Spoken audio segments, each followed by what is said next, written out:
Upskilling is a pathway to career advancement, yet for many American workers, significant roadblocks reduce these opportunities. So what barriers are in place preventing these workers from taking advantage of the upskilling opportunities?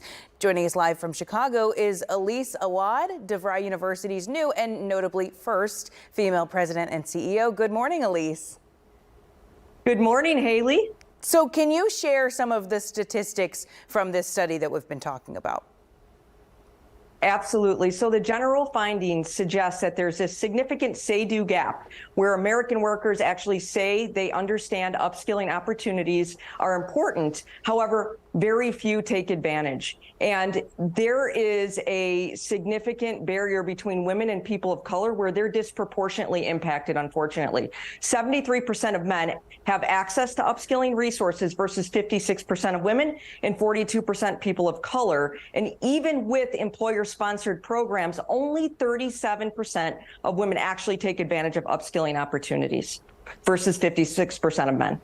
Yeah, and I'm sure this gap increased during the pandemic or since the pandemic started. Why is it important? Absolutely, especially with women. Right, of course, yeah. So why is it important for employers to now focus on closing this gap?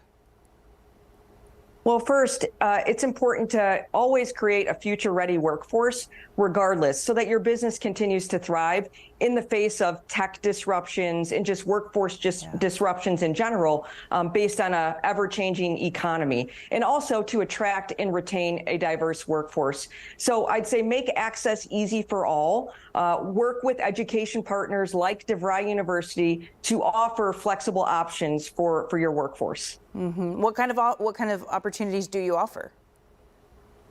So we offer certificate programs, courses, opportunities to get an advanced degree in tech, business, and healthcare. And we customize opportunities for corporate employer partners. We actually work with thousands of employer partners across the country. That's great information because I'm sure a lot of people also don't know where to start. But what do employees need to be doing to be sure that they're getting the training that they need for career growth? Like, how do they start? What do they do? Great question, Haley. I would say engage with your leaders, share your goals around your development plan and what you'd like to do in terms of career advancement, what type of skills you'd need. And then I'd say take initiative. Don't wait for someone to tell you what to do. Research, be curious, and find ways to upskill, whether it be informal or formal trainings. Mm-hmm. And this could be for somebody who's, I assume, is wanting to change careers at this point too, right? Yep, career not just somebody changers and re-entering. career advancers. We see them all the time at DeVry University. Excellent. And we can't let you go without mentioning that you have been named the first female president and CEO of DeVry University in its 92-year history, and you've risen through the ranks. So what advice do you have? I won't keep you long. I know that's a complicated question, but what advice would you have for people out there? Well, I'm glad you asked it, Haley. I understand the immense responsibility this holds, being the first in the 92-year history. And I'd say for women out there, be resilient. There will always be challenges that you're going to face. Persist through those challenges. Be curious. Take initiative to grow in your career. And then 3, cultivate your network. Find mentors and allies to support you along the way. And if you're a woman that's advanced your career, serve as one of those mentors to support other female aspiring leaders. Excellent advice. Elise Awad, President and CEO of DeVry University. Thanks for taking time to talk to me this morning. I appreciate it.